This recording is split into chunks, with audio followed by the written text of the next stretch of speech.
Ladies and gentlemen, welcome to the As Yet Untitled Conrad Show. This is episode 24. I'm with my Conrad Show, branding. Yes, Conrad TV, Connie Electric. I don't know. I'm not professional enough. Had I stuck with the trades, I'd probably not have to do the DIY stuff. Just select anything and then just go with it. Yeah. And then never change it. Well, I'm not gonna let like a little hang up, like not knowing what the show's called, prevent me from like doing it. You know, it's like the Alvin Parsons Project or something. Like that's how that started. Yeah. It was just a bunch of people. But let me introduce you, ladies and gentlemen. Welcome to the show, ArlieStiles. Related to Harry Styles, I believe. I don't know where to start with you. I mean, I don't know. You, well, tell everybody on the show what you do for work. I'm a production manager at George's Majestic Lounge and now Victory Theater in Rogers, a newly renovated theater in downtown Rogers. So basically I put lights on shit and turn shit up loud. So that's my job. Okay, so like you run the show. You're basically the Igor or the what? You're back front of house? Yeah, I do. I'm mainly like a sound guy. Yeah. But I mean, I do all of the advancing for touring bands that come through, and even local bands, just like scheduling what time they're supposed to get there and load in. Yep. What time they're gonna sound check. Managing the whole thing. Yeah, hiring stage hands if we need help for loading gear in and out and setting up lighting rigs and stuff like that, and runners that do hospitality. And how long have you been doing that? so I'll be 41 in May, and I started going in there and learning how to do it when I was 17. So it's been, 23 years, something like that. I don't know. So how many shows do you think you've seen in that amount of time? I mean, it's like 1 to 2 per day. Like you're probably one of the most entertained people. Except for the fact that, not anymore. Well, that's true. But, I mean, I don't know. I've seen a lot of shows, yeah. I mean, they say anything you want to be an expert at, you have to spend 10,000 hours doing it, and I'm probably well over that. Yeah. When I was 17, and I saw that was a job. Right. I got to go in there the first time, and I was like, I don't have to come home covered in feathers and chicken shit. Like, I'm doing this. Like, I'm gonna. So I basically dropped out of high school. I would sleep all day, and then go to my 6th-hour AP history class. Yeah. And then I would bounce and go to Dixon Street, and then stay there until 6 o'clock in the morning, and then go home when my dad was leaving for work, and he'd chew my ass for being out all night. Yep. And then I would go sleep all day until 6th hour and go to AP history class, the one class I actually liked. And then I would leave and go back to Dixon Street, and then it just became a vicious cycle where I was down there. Yeah. Now, a lot of people who fall into that cycle don't usually turn out as productive as people like yourself. Like one of the things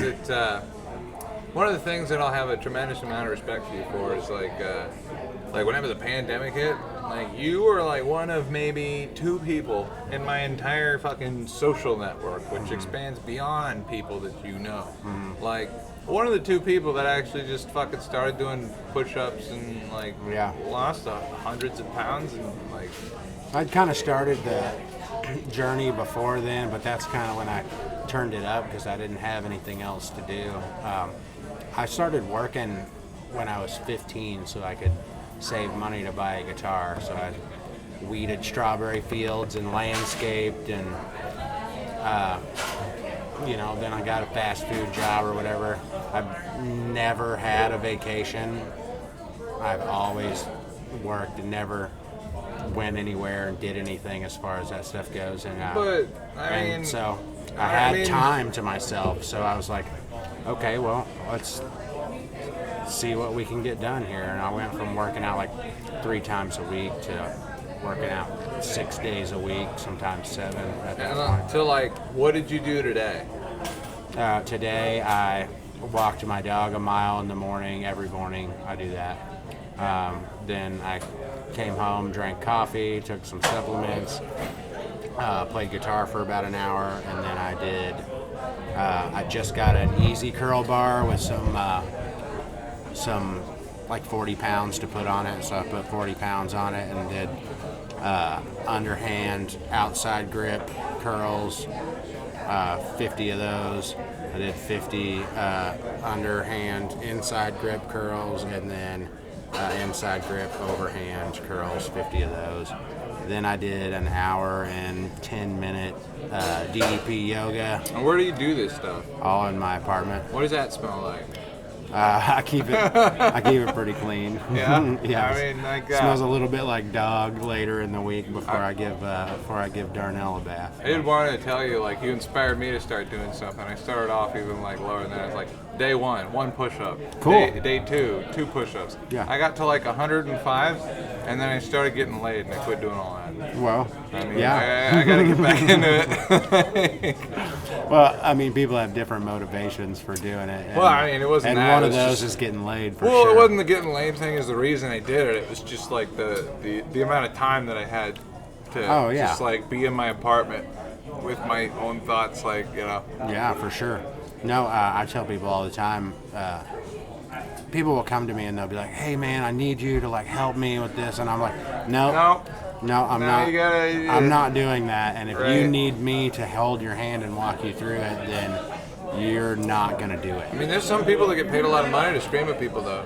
Yeah, but I'm not interested in doing that. That makes sense, yeah. I'm Like, I am never motivated to do the work, but I'm just disciplined. And people are like, "Well, I'm just not motivated." I'm like, "You don't fucking need motivation at you all. can't, right. You just need to like, you're not motivated. Okay, then go do it anyway. And it doesn't have to. You're not gonna get it all today. Right. You're not. It's a process. You're gonna start little bitty. You know. Oh, yeah. Wake your ass up and like. I tell people just find one easy thing that's good for you and do that today.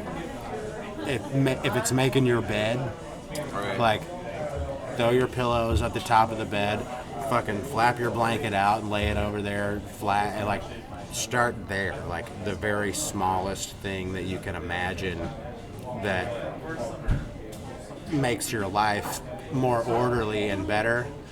Do that. Right. Because you're like, go walk for 5 minutes and then just do a 5-minute walk today, and then tomorrow maybe you can do It's like 6 minutes. Anything's like a start, you know? Yeah. Like, you have a job that nobody can really train you to do. Well, I mean, I don't know. You did get trained by somebody eventually, but I mean, like... Yeah, There's nothing that, like... I failed a lot. Well, yeah, no, but like, there's nothing that... What I mean to say is, like, anybody can do a lot of stuff if they're willing to tolerate that part of it. Yeah, you have to fail. The failing part, Yeah. yeah. Like, Yeah. like, When I first started learning to play guitar, I wanted to be so good, so bad, and I practiced a lot, but it sucked sucking at it and knowing that you sucked. Yeah. But you just like Neighbors trudge are like, forward "Ugh." through it until you can like do cool, fun stuff, you know? Right. And I mean, it's like that with anything. There's not really any shortcuts. yeah, I mean, you gotta do something every day. Yeah. Like, I don't know, like, I've been hosting these open mics for years now, over, I don't know, spanning different places. And it's like, I almost get frustrated as the guy who produces it when all the other people aren't like trying new stuff. Yeah. Well, you know, part of it is that I have to have a conversation with the bartender about how fun and or what a bummer that was. Yeah. You know, that's especially if I'm asking for anything like Yeah. free beer or $1. Like that's that's a tough conversation. But like, but one of the things that like for me, like just doing the same thing that I have been doing is not enough. Like what Yeah. I'm starting, like my setup takes like twice as long because I have to set up a freaking live streaming rig Right. so that everybody can watch me take a poop. But like that's what I got done doing today. I played from noon to 4 at New Delhi and Eureka. Now 4-hour set, like I'm not used to doing those. And the first time I did it, I repeated probably like 4 songs, 5 songs. This time I repeated 2 of them. Yeah. And everything that could have gone wrong during the gig would have gone wrong. Like it was outside. You could. I brought sunscreen this time. The wind blew the awning into my PA, knocked it off the thing. Like we had to like Good times. reset. This Yeah. is automatic break. Yeah, we're on a break. Go set everything up. Is your stuff okay? I'm like, I don't know. Yeah. We'll see. Right, and 45 minutes later, a breaker blows upstairs. They're having a power outage. It was wild. Yeah. And It's good pro level shit. but the reason that I got that gig in particular is because I was here and I live streamed an open mic that 7 people were at. Because like I don't know, I'm at a weird point. It's like I've been performing for 8 people at a time for about as many years, and if I can get 30 people to see the thing, it's gonna make me feel. It's a big win. Well, yeah. And like the first time I did it, I booked the New Delhi gig. It was like she saw that. She was one of 30 people. Because I'm watching the views as they come on, and she was one of like 30 people that saw it, and then booked me. And then now I'm like the preferred substitute guy. Right on. And now they're like inviting me to do like comedy in addition to, like I'm fucking with people in between songs. Yeah. Like every single song. I'm doing the thing that like musicians shouldn't do. Were you working the John Moreland gig? I've worked with him. It's been years ago since he was at George's. It was years ago, but I like, was there for it. Yeah, he's incredible. You worked that? That was the only time I'd ever seen the main room at George's set up with like tables, and everybody was quiet. Yeah, they do that every Friday. We have a happy hour for like 34 years or something like that, where it's an early show for the old people to come party on Friday after they get off work, and so we have tables and chairs out for that. So it's not unusual for that to happen, but a lot of times when we do the bigger shows, like we clear all that stuff out so we can put more people in there. But yeah, John Moreland, that guy's he's an oracle. He's really great. Well, it was like the reason I'm bringing it up is because like it was him, and when you watch footage of like John Prine, it's like the only guys were like, because the comedy audience is fickle. You've got if like the ideal show is about an hour and a half, if you lock everybody's phones up, still like the cap at human attention span is just Sure. and if it goes longer than that, the show starts to do like this. It starts to go up and you want to start it on a low and then end it on a high. Yeah. Especially at a comedy club. I mean, that's what's for sale. But the type of attention that everybody gives to the comedians is the type of attention that I saw, everybody giving John Moreland. Except that they're just like bracing themselves to cry. Yeah. Yeah, it's a different energy. I don't know. It's like a cousin maybe or something That's what I'm like saying. that. It's like if that fat bastard had any jokes, dude, it'd be. Yeah, right. Yeah, Well, that's yeah. one thing about John Prine is he's really funny. And he's like he was very witty in the moment. I got to see him twice in concert, and it was great. And like people yell things out from the crowd. Yep. And he just has something for it every time. So he's and a lot of his songs are comical too, and he really loved the word craft and I mean, like, it's some of the best written stuff. He's probably my all-time favorite artist ever, John Prine. He's basically the soundtrack to my childhood. Really? Oh yeah. My parents had good taste. Yeah, my dad was. We were more of like a B.B. King family, but not when Mom was around. As John Prine, Eric Clapton, Bonnie Raitt. That was my shit growing up. Ah, man. Yeah, but like I like what you do with the open mics though, because I think you started doing it probably as like an opportunity for yourself. Yeah. And then through that you've created opportunities for other people, and it's really important to give people a chance to suck.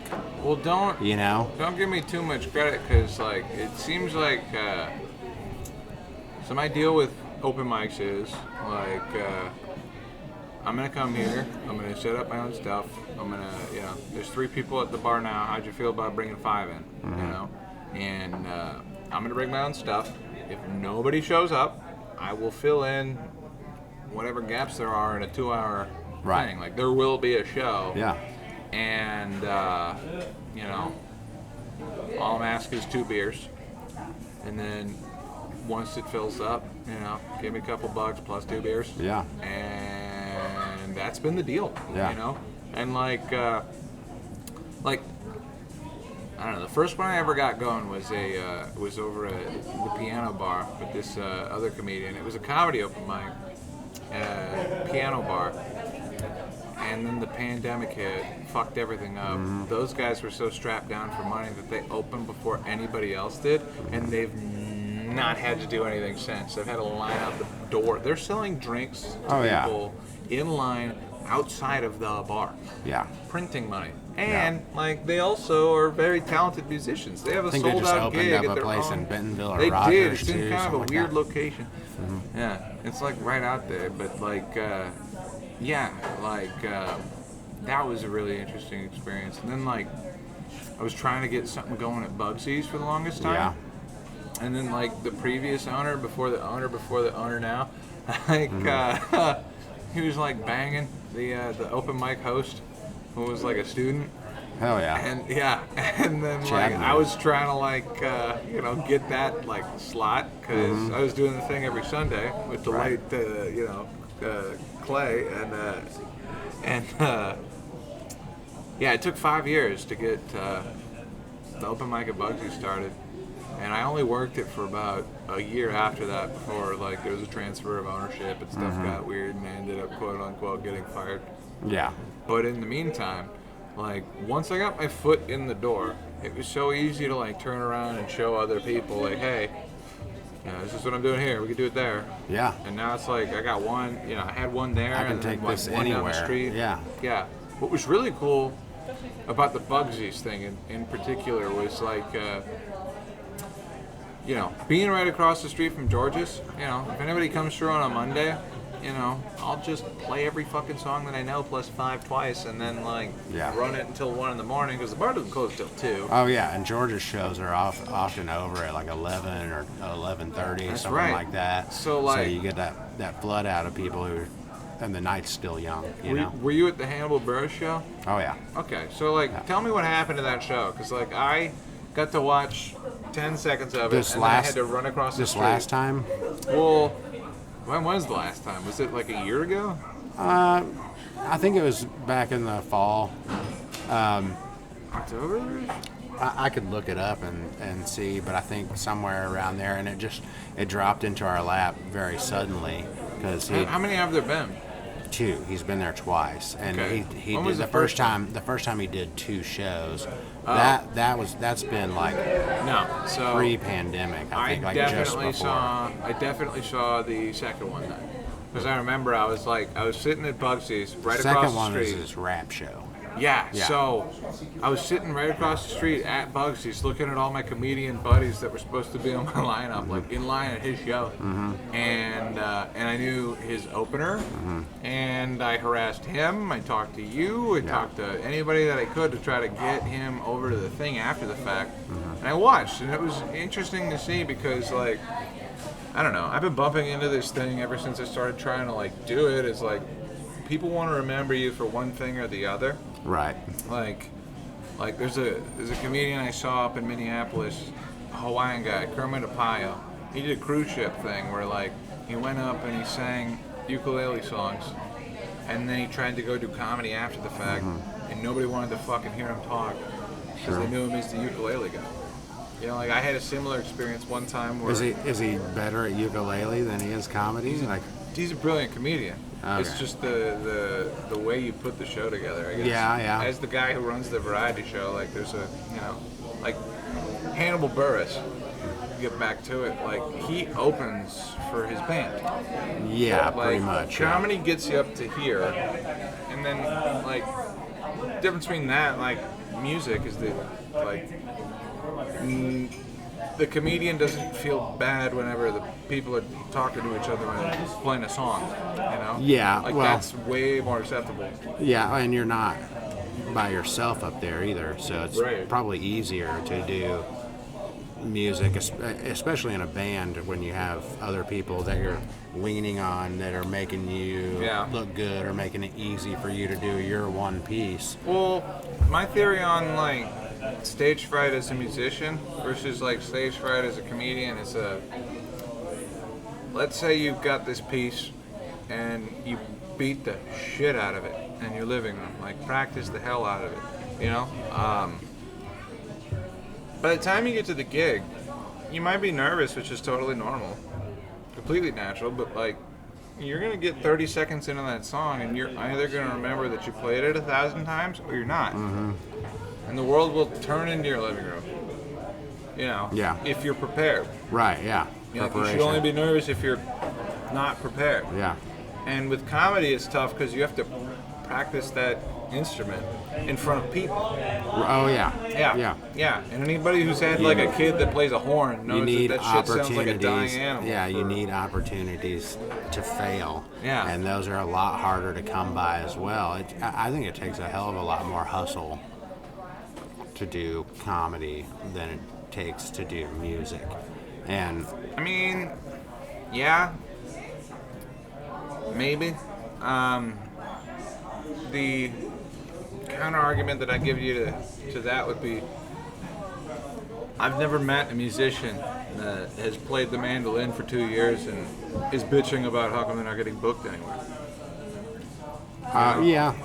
Like, most of these guys, like, by the time a separate level of entitlement, is that what you're talking about? Like, totally. Yeah. Like, when people see somebody, like, playing guitar, you know, even if it's not the best they've ever seen, they don't suddenly think they can play guitar. Now, I've seen lots of people love the worst bands, and I won't name any names, but they'll. Well, I mean, we can do that. I can edit it. Actually, I wanted to make a segment on it. We got, all right.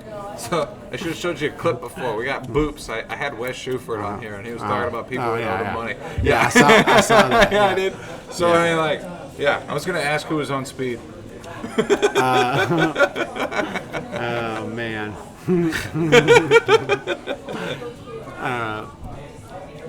You're gonna boop it? Yeah, dude. Okay. No, total. All right.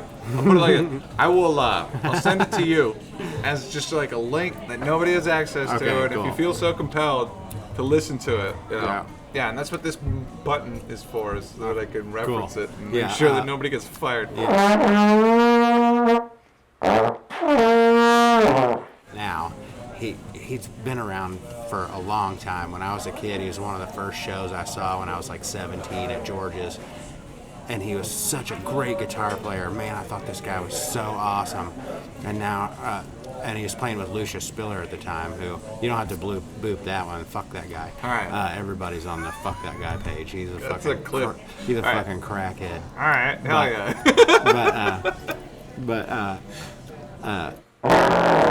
He is just mythed out these days, and it's rough.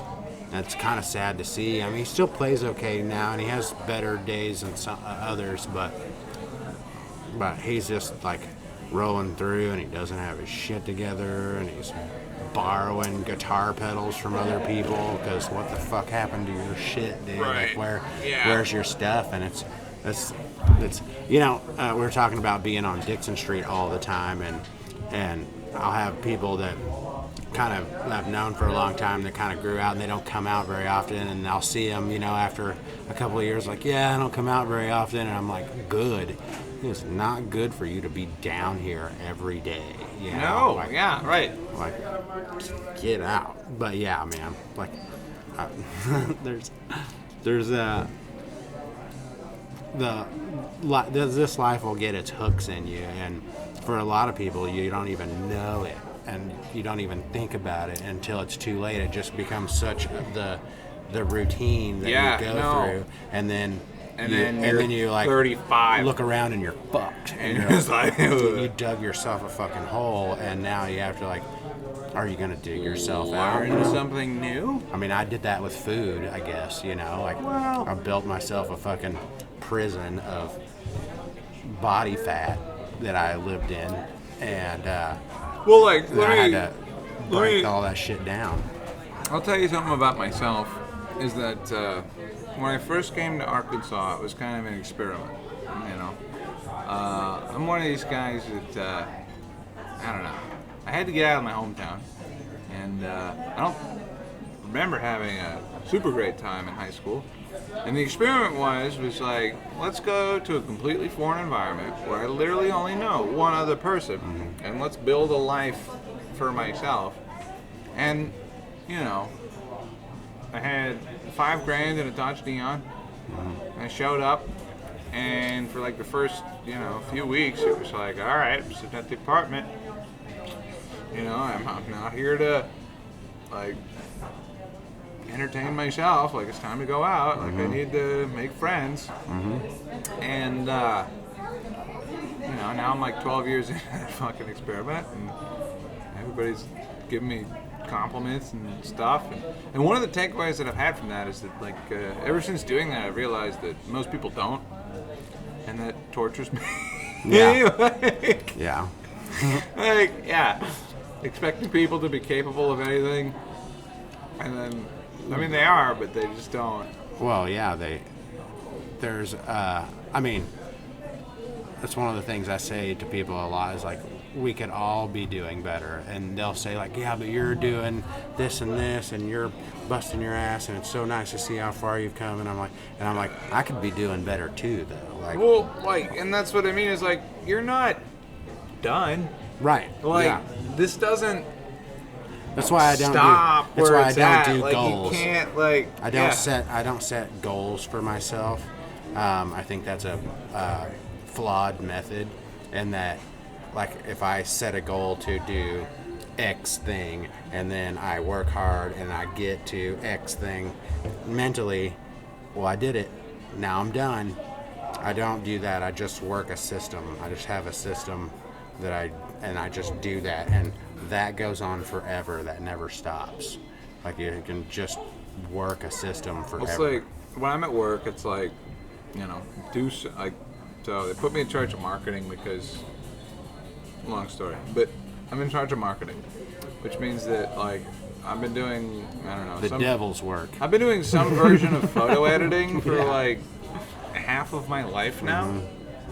About as long as I've skated now, like 12, 13 years. And now I'm in this weird mode of like, I wake up, I go to work, I take a bunch of pictures, videos, whatever, and then I have to do something that I've never done before. Like, whether that be, take a song, sync the thing to it, like make some transition that you've never done, like, because the standard for social media marketing these days is anybody who's like willing to raise their hand and say they don't Canva, right? And you can tell, if you know, when you're there. So like, one layer of innovation past that is not super hard, and because it's like a tobacco-related product, like, I have to ambiguously figure out how to, like, take a picture of an ashtray. Yeah. So, like, what I've figured out in the last couple of weeks is, like, our social media campaign is, like, kind of like Adult Swim, you know, like the bumpers that you'd see. Oh, okay. It's Yeah. a 30-second video with a Yeah. shitty punchline and like, you know, what's for sale? Here's a blurred list of all the stuff that that we can't show you. Yeah, it's like in Fight Club when they flash the dick in front of everybody's face. Like that's what you're doing, just in the middle of people's lives. Just bang, there it is. So like, and I've started putting like frames like that, like you know, it's like, okay, so the quota is 2 social media posts a day. It's like, all right, well, I can give a finished product and then I can do a making of, and then I can combine the 2. Mm-hmm. So it's like, you know, I'll get like a tripod, put a nice camera on it, put a phone on it, and take a bunch of pictures at the same time, sync them up to the beat. Yeah. And then take a picture of my ass crack, you know, of me like pushing the cart. Mm-hmm. Like, please send that to me. Yeah. Well, that's one of the things that's disappointing about people and their unrealized potential is that, like, there's so many people not realizing their potential every day that you really don't have to do very much to like stand out and be better. All right. So like, the pandemic hits, and the comedians who really want to be politicians start talking about what are we gonna do. It's like, well, how about everybody bring their own microphone? Not everyone has their own microphone, Conrad. Yeah. I'm like, what the fuck How are do you you talking not about? have? You call yourself a blank. Yeah. You don't have the tools. You're gonna stand Like, here owning a right, fireworks stand. It means that all I have to do to stand out is to have the things that I need to do the job. Like, Right. yeah, that's really what it is. And it's like, ever since then, like, The amount of especially times I get asked, do you have an instrument cable? I'm like, no. That's a you thing. You bring that. well, dude, like I've had these gigs with like the local comedy scene where it's like I'll show up, you know, they'll have some technical problem, like a wireless mic, and then they'll leave it on like the whole time, you know, and everybody's brand new to comedy, you know, because they're, I mean, you know. Well, that's what the format is too. It's the opportunity for them to fail so they can get better, right? So I show up to this gig, it's way out of town, technical difficulty, I have a box of cables, I run some shit from the top stairs down to the bottom up onto the stage so that we can pull off the show, and then I host it. And this kid's jumping up and down telling me about like how many people are here enjoying themselves, and then I leave with $30. Yeah. It's like, Yeah. you were telling me how there was more than 100 people here. Yeah. I saw the poster the same as you. Tickets are $10. It's $1,000 to whack up pretty easy if we, you know, if we're splitting it between just the comedians, 5 ways. Like, comedy is kind of like Earth, Wind, and Fire, except nobody plays instruments. Yeah. Like, and you know, if we split it up 5 ways, then like, I should be walking out with at least $300. Yeah. $30. Yeah. Like, all right. Well, you know, as a musician, the Willie Nelson School of Business dictates that this is the time to steal some shit. You know, like I've had conversations with, there's this one place. Yeah. Me as a sub for her, and then I played the gig, and it was like $250 for 2 hours, which is pretty good, you know. So I played 3, Yeah. and then I got $150. And then like, Yeah. like, excuse me, Yeah. Mr. Bartender, I was promised this much. Yeah. You know, it'd be a total shame that monitor that you got 4 feet from the door there is, you know, this model, that model, and you know, it'd be a shame if somebody accidentally loaded it up with them. And I'm trying to figure out how bad I want to come back here. Yeah. And he heard me. He listened all the way. He was like, "Listen, dude, I hear what you're saying. This is between you and me. It's between you and the owner." Yeah. And shook down the owner. He told me to shake down the lady, and Just got the buck passed, literally. yeah. And I did. I was on one of my first comedy pilgrimages to Austin, Texas. Mm-hmm. And I was riding along with this guy, and I shook her down for the $100. And then right after I did, my buddy in the front seat was like, "Hey, did you hear that such and such's mom died?" And I shook down a girl for $100 on the day her mom died. And she paid right away. Yeah, and I don't know. Well, I mean, fair enough. You had an agreement, and it's unfortunate when you have to make somebody hold to their end of a bargain that you have, right? That's what happened today too. But that doesn't make you the asshole. That makes them the asshole. Whether it was an honest mistake where it's usually something and it's this other thing. So I reserve the right to judge people pretty heavily in that moment. You know? Yeah. Because what are you if not worth your word? Right. And one of the things, I worked a gig for the grand opening and they promised me $200 plus I was doing photography, and then they only ended up paying like $150. I was like, okay, well, forget about me doing my stuff here. Mm-hmm.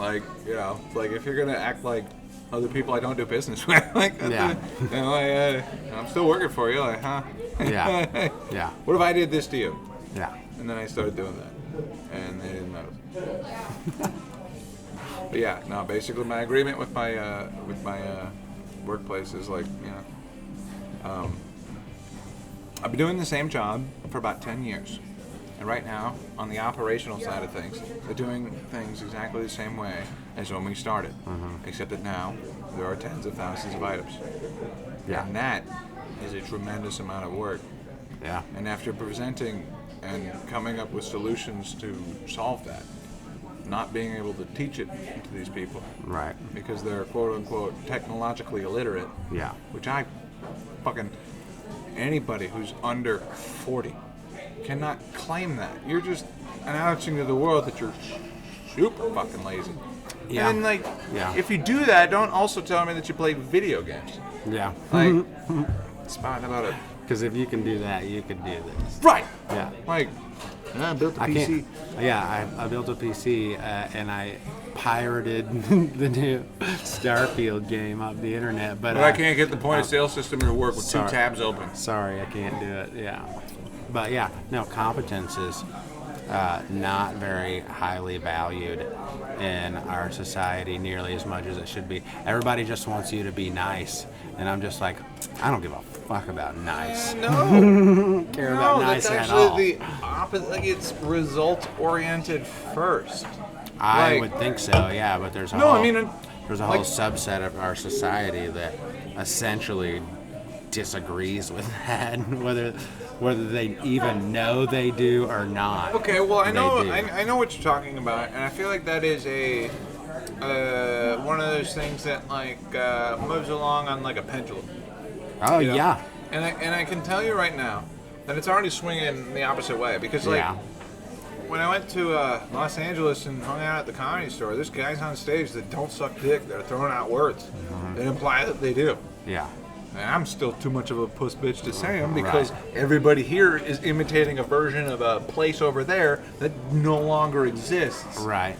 The hypocrisy, and that's I feel like everything's got to come to a head, because the social media age is new, and there's going to be a new type of ugly person that you're going to be able to. I mean, in 30 years, whoever's running for Congress, you're going to look back on their fucking Facebook history and figure out whatever the fuck they thought at whatever time. And if that flip-flops, and if you're trying to be a chameleon and doing whatever, and here's the pivotal point, if people aren't actually dumb, then they're gonna see something like that and think that it's insulting. Yeah, well, I think a lot of people, I think a lot of people are dumb Well, I know a lot of people are dumb. I don't know if that's even like a very good word for it, because I know lots of like very intelligent people, and some of them are some of the least thoughtful people that. What do you mean by thoughtful? Well, you can be highly intelligent, but if you're not being thoughtful, then you're not using your intelligence for anything. You're allowing your thoughts to be curated for you, you know? Yeah, no. And I see that all the time, especially with comedy. Yeah. Especially with comedy, dude. I remember I was playing my guitar in between gigs at the Looney Bin in Wichita, hanging out at that park they got out there, and then a bunch of angry lesbians showed up and started yelling. And it was the weekend that Roe v. Wade had been overturned. Oh, yeah.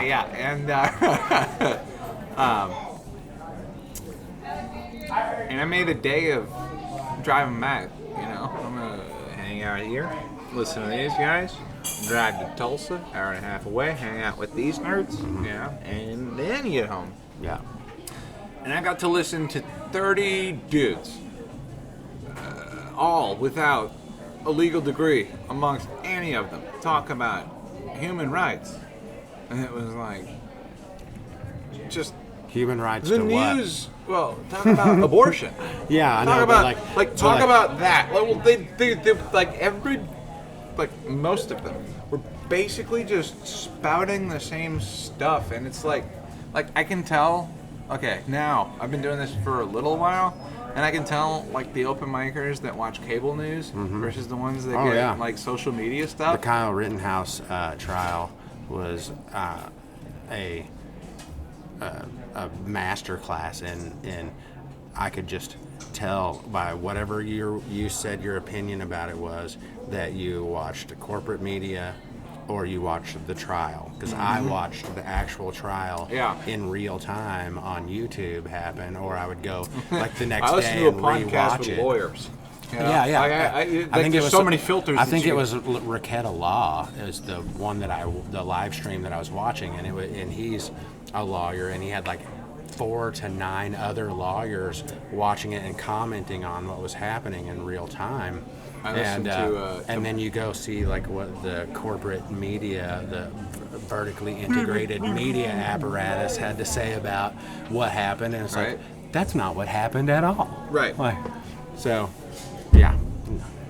People's sense making apparatus. If your sense making apparatus is made up of corporate media, then you have no sense making apparatus. Well, the thing about the corporate media is that, you know, like, it is now more obvious than ever, at least as a 32-year-old adult male, you know, post 9/11, post pandemic, like, the media is basically just an apparatus to stir panic and sell Pepsi. Yeah. Or whatever. Yeah. Like, it's not about truth. No. Objective anything. Like, and like, I don't know. The reason I think that's evident is because, the people who actually get canceled aren't talented, aren't good or anything. No, there's Don Lemon. There's a guy that I follow a lot. His name's Michael Malice. I don't know if you're familiar with him or not. I don't know who. I've heard the name before. Is he like a? He's a podcaster and he's an author. Okay. I've read several of his books and I watch his podcast a lot. He's an anarchist, and you know. What does that mean? In his words. Man, yeah, I would do a poor job of phrasing it. It's a combination between capitalism and socialism. No, it's any mutually agreeable interaction that any 2 or more people have. Basically, if I was just going to make it as based like this right here is a perfect anarchist. That is not anarchistic at all. At least not in the dictionary. He knows a lot more about it, and he makes the case a lot. But I'm not trying to make the case for anarchism. I just like his perspective because it's different. I'll vote for anybody who's like third party. Yeah. Like, because I did this thing back when I wanted to be a lobbyist back in high school. The thing that I was going to say that he says is the managerial class are not made up of impressive people. And he talks about a story of when he was a kid, because he actually grew up in the Soviet Union until he came here when he was like 6 or 7 years old. His family immigrated to New York, but he was like behind the Iron Curtain. And he said, I came home and I was like, told my dad, yeah, but the teacher says this, and my dad was like, so who the fuck's your teacher? Like, what did they know? And that got me thinking, like, most of the teachers that I had, save for like a handful, were like incompetent boobs. Like, they were like, here's your assignments on the board, don't ask me, ask the people next to you. And they sat on their fat lazy asses behind their thing and did nothing and collected a paycheck. You're telling me about like an interaction that I had with my RA when I tried to start like a book rental business out of my fucking out of my dorm room. You can't start a business in your dorm. And I'm like, I just watched The Social Network. Fuck it. Yeah. Pirated it. I paid for that. Yeah, they ticketed me for that. Oh, man. What happened immediately after that was one of the guys in the Ultimate Frisbee team taught me how to better pirate stuff. But no, I mean, the managerial class is not... They're not one of the problems that I'm people. dealing with my business, and this will be boo, is the big money guys who own everything aren't on the ground. They don't. Yeah. Anytime, and as a result, they don't know. Like when they set a goal, every like parameter is completely arbitrary. Yeah. Like. Yeah. Because they don't know what they're talking about. Right. You know, anybody can say to increase sales. It's like, well, all right. How? Yeah. Like, exactly. and I'm sitting there like, we could do a board game night. We could advertise a thing. We could live stream it. You know, we could get some fucking turbo nerds in here. We got like an extra 80 feet. We could set up a table, paint it real good, have some people do that. You know, indirect advertising. One of our employees is a dungeon master. You can pull this off. Yeah. You don't know that because you're in Texas. Yeah. Like, you know, and now you're asking me to do anything, Yeah. right? Like, Well, I mean, that's how you, like, that's one of the things about, like a free market system. I hate calling it capitalism because capitalism is a straw man of free markets invented by Karl Marx, and it's not. That always just, if you're talking about capitalism, you're in the weeds already. I mean, I thought it was invented by the Dutch, the first logicians. Well, I wouldn't even say like that. There's a book I could recommend to you. They were doing slave trade shit. That's not exactly They a were free doing market. everything. Yeah, but that's that not is extra but that's free not. market. It's not free market. Commodities. It's not a free market if you're entitled to the labor of other people. No, and I'm not arguing that. I'm just saying that, like, they were pioneers in, like, an ounce of X costs what? And we can get it there for this much. Yeah. Like, yeah. And now there's Luxembourg. Like, yeah, it was the Industrial Revolution that fucked them over because they had the world's baddest ass navy, and it was all wooden it's a fucking boats. sailboats. And then 6 months later, nobody gives a shit about wooden boats anymore. Steel shit. Yeah, well, okay. What's funny now is, like, I didn't mean for this to get super political, but I couldn't expect anything. I kind of enjoy that. Yeah, no, I mean, discourse, that's fun. so. I don't know. But, like, you know, the bothered by whole it. green movement, right? Like, right now, China is going through their own industrial revolution. Yeah. Burning tons and tons of coal, tons and tons of oil, lifting, you know, like almost 1 billion people out of poverty. Yeah, Like, you have to that's how you do it. It's burn by some shit to... yeah, No. by using energy.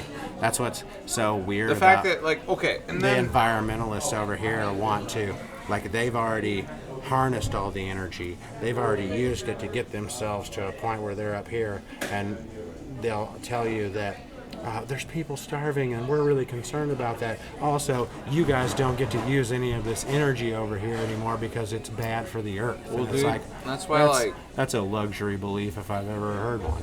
That's why my belief is that the sooner things get really, really bad, the sooner that we can make common sense decisions. Like, here's an example. Marijuana will not become legal in Texas.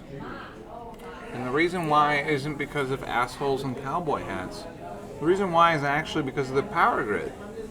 2 years ago, that makes thousands of people died because the winter storm took it all out, independent, sovereign power grid of independent Texas was not able to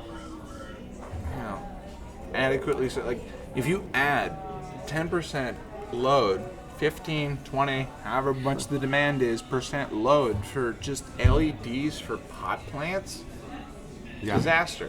So what would happen? Texas would need to draft a law that would make it okay to get pot from other states, which would technically be federally illegal. Right. The only hope for Texas to grow their own pot, in my mind, is nuclear energy. Oh, yeah. That, I mean, it's essentially the only way forward for right now, Well, they've sustained, nuclear fusion. They've gotten, they've done experiments where, my understanding is the modern technology behind that is makes a Chernobyl-like event or a Fukushima-like event impossible. Nearly impossible. So the way that those things work is they've got a roller coaster of magnets that holds these particles, and so they're not touching anything. If there's and then those particles get to a temperature that exceeds 50 times the temperature of the sun, something obscene. Yeah. And that if there was a breach in the container, all the heat would dissipate. Because there's not that many particles. Right. And, thermodynamics, 50 degrees Fahrenheit is way cooler than, the only person who's getting really fucked up is whoever's, standing right outside the crack. No, they're getting cooked. But, it's way the it's thing way shuts better itself now. off, right? It's way better now than it should be, and it's really it's our only solution moving forward. Unless, but there again, there's a big movement that just wants you to be frozen and starving in the dark right now. I mean, that's not what they're going to tell you that the solution is, but because they won't do nuclear, but they also don't want you to have any of the fossil fuels or anything either, and renewables aren't going to fucking cut it. And so the second and third and fourth order of effects of the thing that they would like to do is that you starve to death while you're freezing in the dark. But so yes, nuclear is the way. The powers that be, no, and that's why I think that there needs to be a third party. When I was 18, 19, I wanted to be a politician like my daddy, and I did one of these things, the PAGE program. You go down to the Capitol. It'd be Little Rock here. Sure. You go in and sit on session, and you just hand out paperwork to various legislators and watch what they do. And when I was there was a fierce debate about whether or not to lift the moratorium for nuclear energy for the state in Minnesota. Yeah. Because they, I don't know if they're still doing it or not. I mean, but they weren't. And it got so bad that I got to watch, as a teenager, 50, 60, however year olds just completely grind to a halt. So much so that they had to take a 5-minute recess, and I realized, in the House and the Senate, you know, the only time you're going to get effective policy, and what I mean is like equitable policy, one that isn't like ham-fisted sticking it to the other guys, you know? Yeah. The only time you get that is when it's 50-50 and you've got a handful of old guys on either side that don't need funding for the next election. Yeah. You know? Which never happens. It does happen. Occasionally. Yeah. Rarely. Yeah. But it does. On That's when I realized. On one hand, that's good. Like that to have the government grind to a halt, because if they're ground to a halt, they can't fuck anything up. But on the other hand, it's bad. It's just it's a good reason to like give them the least amount of responsibility possible. I was looking at people that I was supposed to look up to, feeling like embarrassed. Yeah, because they're not impressive people. Well, no. Okay, so here's my theory. All right? Let's say it's never going to be 50-50. Let's say there's never going to be X amount of people that can actually just vote their conscience because they're going to die soon enough that they don't need to get reelected, right. All right? You know, all you would need was a party that took up 5 to 7% of the middle. And then because everybody was so concerned with shitting on the other guy, that minority would have all of the power. Yeah. Yeah. And that's why... Like the swing votes. Yeah. No, I mean, if there was like a unified 5% fucking party, dude, that would be inordinately powerful. And they could... I mean, I don't know. And the way that I'm talking about it now makes it feel like the wrong people are going to do it. But, you know... Well, that's kind of the nature of the institution. Game. Yeah, right. But, you know, Somebody asked me one time, well, why don't you run if you know how? Because I was making my opinion known. I wanted to ruin my life. And I was like, oh, I don't want to do that. And they were like, yeah, you have all these ideas, and you're like the person who doesn't want to do it, which means that you should be the one who is the one doing it. And I was like, you kind of fucking got me there, dude. Like, you got me. Yeah. But I still don't want to do it. Right. That's my worst fear, is that like shit gets so bad that I'll become an activist. Become the person that I want to be. It depends on what you're an activist for, ultimately, I suppose. But for now, it's just trying to convince people at this business that I work at not to do anything illegal, knowingly or unknowingly. Yeah. Which is and then like, you know, I ask questions. I wanna hope that my situation at work is a uncommon, unique thing. I talked to my doctor friend, and he told me a story about like this pharmacy out in Oklahoma that had a bunch of opiates going missing, and oh, that's easy. All you gotta do is just check the inventory. It's like, oh, we don't do inventory. How do you know they're missing? At a pharmacy. Well, Yeah. it's because it was that obvious. Okay. Right. So like, Yeah, I'm bitching about all my stuff. I'm bitching about all doing some inventory. You know what I'm saying? Like, I'm bitching about all my stuff, and like, here's this guy in a like borderline life dependent type of thing, like with the same stupid fucking problem. Yeah. Like, Yeah. I mean, humans are we're all kind of broken by our nature, and yeah, it takes a lot of responsibility to try to be the opposite of that as much as we're able to. And we live in a place where like nobody told me that when I was a kid. I figured this out like a couple of years ago. It's like, like my dad got killed in a motorcycle wreck, and I'm like going, oh, okay, like.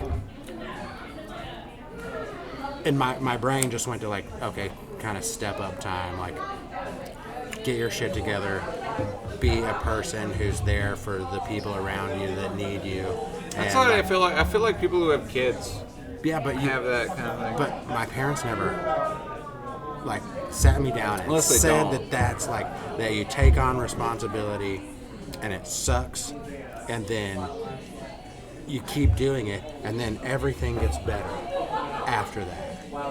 I didn't know that. Like I You just thought everything sucked. I have recently discovered it. Oh man, like I've turned my life around. Like when I was fat, I used to see people in like Walmart that were like jacked up, and like and I would in my inner dialogue would put them down, like they're a meathead or whatever, and it was just because of my very own failings or whatever. I was like running from that. I wasn't taking responsibility for myself, and so I saw somebody who took responsibility for themselves, and I put them down in order to make myself feel better about what was going on. And now my brain works the opposite way of that. I see somebody who's like yoked up, and I'm like, damn, that person worked really fucking hard, and you can see it on them. Well, yeah. That person took responsibility, and then I mean, you say you don't have goals, but like you're able to see something like that. They say that comparison is the thief of joy. It seems like I don't know. It doesn't seem like you in want the to be short term, yeah, sure. In the Yeah. long term, maybe not. Yeah, right. Maybe not so much. And that's the whole game of taking responsibility. If you take responsibility for one day, I guess that's better than not taking responsibility at all. But where are you at the end of one day? You got to keep stacking that. Yeah, no, I mean you're never done. Right. And that might seem wildly intimidating to It is. somebody that doesn't do anything, but like Yeah. no, I mean like once you're in it, like it's just a natural thing. Like it's like I don't want to do the same thing that I did. If you stack Yesterday. 10 good days and So- see how you feel after 10 good days, then you're going to not want to go all the way back to day one. So And if you can stack that's exactly 100 good days, you'll go like, oh my God, I can't believe I was No, I ever mean- at fucking day one. That sucked so bad. Like, I'd way rather be here, you know? That's exactly the same anxiety that I feel with my business, and that's why I told them that I can't work operations anymore. It's because, like, when somebody comes into the vape store and asks for a flavor, I'm now reading to a grown adult different fruit flavors. Mm-hmm. And that, we had a tablet 5 years ago that could prevent me from having to do that. Yeah. Read to another grown adult. And it just makes me furious. Like Yeah. and something to. We're gonna wrap this up here in the next stanza or so. Sure. But like, tell me if you agree with this or not. A lot of people like to. A lot of people like to walk around and think that their experience of who they are now is dictated by their past. That every experience that they've ever had led them to where they are now. And it's easy to understand why that, but why they think like that. But my realization, at least in the past couple years, is a little different. It's like if you read the documentary or the biography of of a Steve Martin or whomever, accomplished person, it usually reads out the same. It's a lot of doubt, uncertainty, and Sure. and pursuing on forward, and having heard those stories, I think about who I want to be 10 years from now, Sure. and then, project every biography I've ever read into that, and then figure out what I'm supposed to be doing now. Well, yeah, your starting point, if you want to improve, should be some idea of what you want things to look like in 3 days from now, in 3 months from now, in 3 years from now. in 30 Right. years from now. Like you need, but human beings are drawn to narrative structure, so you have to have an end point so that you can build the narrative structure of how you would get there. Yeah. And I think that's a lot of what people do in therapy. It's like, well, what would you want this to look like? Oh, Right. I'd want this to look like this. Okay, well, what do you think that you would need to do to get there? And people kind of intuitively know, like, hey, you're overweight. Your knees are fucked up. You're like, you know that you need to lose weight, which means Right. you just need to like You have a not eat mirror. as much. Yeah. You know what you need to do. Like everybody knows that stuff. So are you a product of all your past experiences up until this point? Yes, you are. Does that define who you get to be tomorrow? Not necessarily.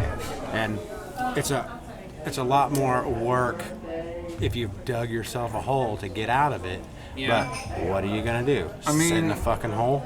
I don't want to challenge you here, but do Go you ahead. believe in free will? Because if every thought that you have is a chemical reaction, I neurons believe firing. I from believe that it stimulus. does you no good, whether there is or not. I don't think that it's going to do you any good to pretend or to act like There's not. there's not. Right. I think you need to behave So like you're there doing is. you're doing the same thing that like the Catholic people tried to do to me to get me convinced that their guy was the best. Just like, well, let's say that there is no God, because it's a 4-part chart.